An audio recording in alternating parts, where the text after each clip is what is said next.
사암도인 침구 요교를 교재 삼아서 사암심 공부하는 시간, 사암심 아카데미. 사암도인 침구 요결에는 사암사부림의 수많은 임상 경험례들이 수록되어 있습니다. 우리가 사암사의 임상 경험례들을 철저히 분석, 연구, 공부하게 되면 사암심법을 입체적으로 이해할 수 있습니다. 그리고 진단, 증을 보는 밝은 눈을 가지게 될 수 있습니다. 비정격을 써서 치료하신 여러 임상례들, 비정격은요, 소부와 대도를 보하고 대돈과 은백을 사합니다. 자석으로 놓는 사암심에서는 삼파이의 일티 네오디늄 연구 자석, 소부와 대도 혈에는 N극면 부착하고 대돈과 은백 혈에는 S극면 부착합니다. 그러면 이제 본격적으로 각 임상례들 의과학적으로 분석해 보는 시간. 첫 번째, 제1장 중풍문. 한 여자아이가 14세에 처음에는 오한을 느끼더니 문득 혼침으로 변하여 후중에서 따로 톱질 소리가 나며 면색이 붉고 땀기가 많은지라. 처음에는 심중 실증인가 의심했었으나 알고 보니 며칠 전 점심에 찹쌀 찬밥을 먹고 잔 그 다음날에 드디어 천급으로 변했다 하며, 때는 정이 동절 즉 겨울철인데 미소암을 수완을 도한 후에 연하여 혼침상을 시작했다 한다. 그러므로 비중호로 인정하여 소부를 보하고 대돈을 사함으로써 곧 깨어났다.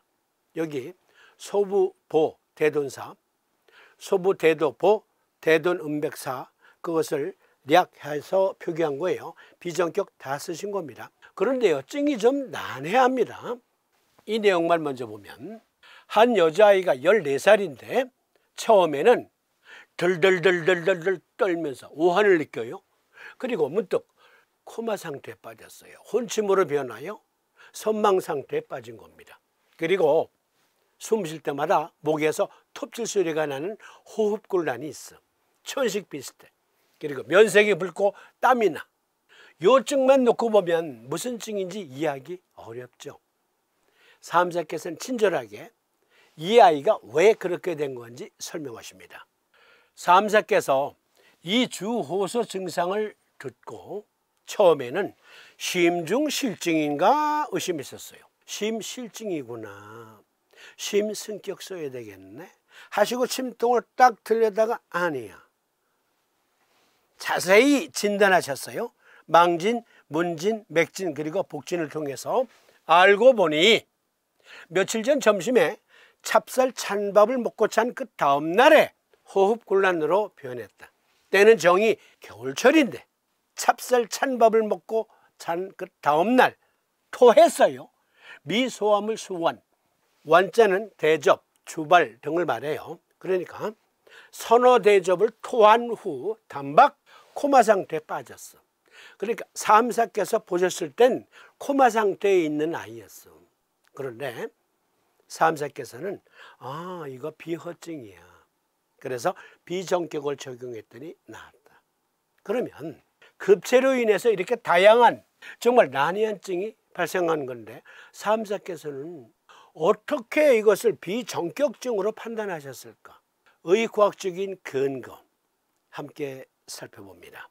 급체로 인해서 혼수 상태, 선망 상태에 빠졌어요. 그러면 급체로 인해서, 급성소화불량으로 인해서 코마 상태에 빠질 수 있을까요? 혼수 상태에 빠질 수 있을까요? 그리고 오한, 호흡곤란, 발한이 나타날 수 있을까요? 사암사께서는 무엇을 보시고 그렇게 판단하셨을까요? 영국에 위장병 학회라는 곳이 있습니다. 기능성 소화불량 관리에 관한 영국 위장병 학회의 지침, 여기서는 위장병 환자들이 왔을 때 무엇을 살펴서 어떻게 진단할 것이며 어떻게 처방할 것이며 등등의 지침이 들어있는데요. 여기에서 기능성 소화불량은 장, 뇌 상호작용의 일반적인 장애를 말한다, 이렇게 정의하고 있어요. 즉 위간은 뇌와 상호 연락되어 있다. 그런데 상호 장애가 생겼을 때 소화불량이 발생한다. 그러니까 이 여자아이는 급제로 인해서 혼침, 즉 코마 상태에 빠진 건데 알고 보니 장뇌는 상호 작용이 있는데 그 작용에 장애가 생기면, 즉 여기서 장은 다이제스티브 시스템을 말해요. 밥통 그리고 소장, 대장 다 포함한 거예요. 비장도 포함하는 개념. 그런데 그 상호작용에 장애가 생기면 소화불량, 급체가 발생할 수 있다.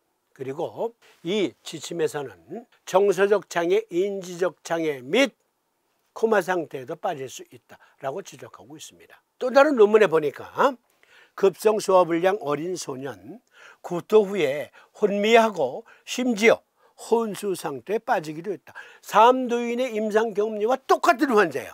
그러면 그 외에 호흡곤란, 오한 등등 발한, 그것도 소화불량으로 발생할 수 있나요? 머크라고 하는 제약회사가 있습니다. 여기에서 전 세계 의료인들을 위해서 마련한 MSD 매뉴얼 소화불량의 병인학 중에서 소화불량, 특히 급체에서는 호흡곤란, 오한, 발한, 그리고 빈병을 동반한 급성 에피소드, 신경성 식욕부진, 메스꺼움 또는 구토, 체중 감량, 혈변, 삼킴곤란 또는 연하곤란이 있다. 여기에서 빈맥을 동반한 급성 에피소드, 그게 바로 코마 상태. 그리고 호흡곤란이 있어요. 오한이 있어요. 발한이 있어요. 구토가 있어요. 3, 4번님의 임상경험리와 똑같은 내용을 여기서도 지적하고 있습니다. 3, 4번님은 아니 거금 450여 년 전에 이걸 어떻게 하셨을까? 그러면 이제 여기에서 왜 비전격증인가? 즉 3, 4께서 급체로 인해서 여러 난해한 병증을 호소하는 이 여아 비전격을 썼어요. 그러면 비전격을 쓰면 어떠한 메커니즘으로 그것들이 해소되는가? 그걸 살펴야지. 상한론 토론하면서 말씀드린 유견래 선생이라는 분, 그분과 당종해, 운철초, 그리고 여기 염원 선생님은 20세기 초 중국의 중의 과학화 운동을 선도했어요. 이분께서 상한론 해설서 상한론 신의라는 책을 발표했는데 이 책의 한 대목 인용해 봅니다. 양명병 제강편에서 위의 소화는 직접 비장의 도움을 의지하고 있으며 비는 위가 소화를 시킬 때는 수축작용을 하며 비 자체의 혈액은 위저의 혈관과 얽혀 있으므로 전량을 위저에 수주하고 한편으로는 심장에서 취급해와 도토리의 급통과 비슷한 것이 있어서 위저의 혈관과 통한다. 즉 내경의 이른바 비의 대략이며 위가 비혈의 수주를 얻으면 위의 연력이 증가하여 점액의 분비가 왕성해지므로 부숙하는 힘이 더욱 많아지는데 이 연력이 곧 한의가 말하는 위양이다. 그림으로 설명드립니다. 이 그림과 이 그림 잡아주세요. 비 자체의 혈액은 위저의 혈관과 얽혀 있으므로 전량을 위저에 수주하고 위가 비혈의 수주를 얻으면 위의 연력이 증가한다. 여기 대동맥을 통해서 비장의 혈액이 공급이 됩니다. A. 짧은 위동맥, B. 좌측 위동맥 통해 비장이 위로 혈액을 줍니다. 원래 위는요, 우리가 음식을 먹기 전에는 쭈글쭈글한 상태예요.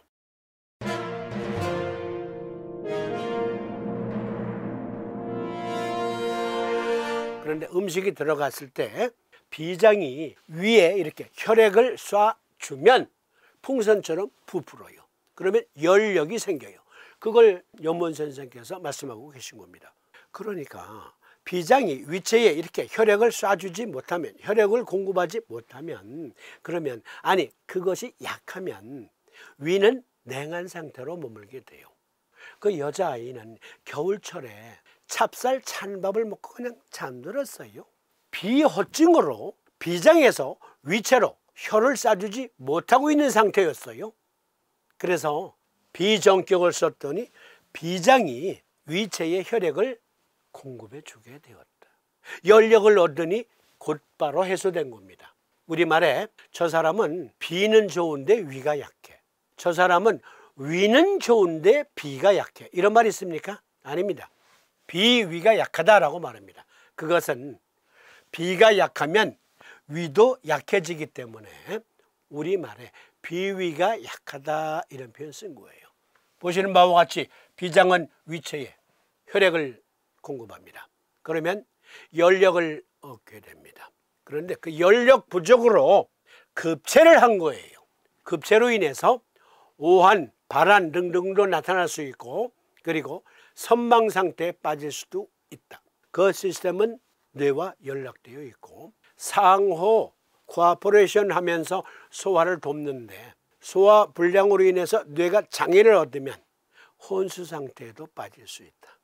이 임상내에서는 정말 많은 것을 우리에게 교훈 주고 있습니다. 철저한 진단만이 오진을 줄일 수 있습니다.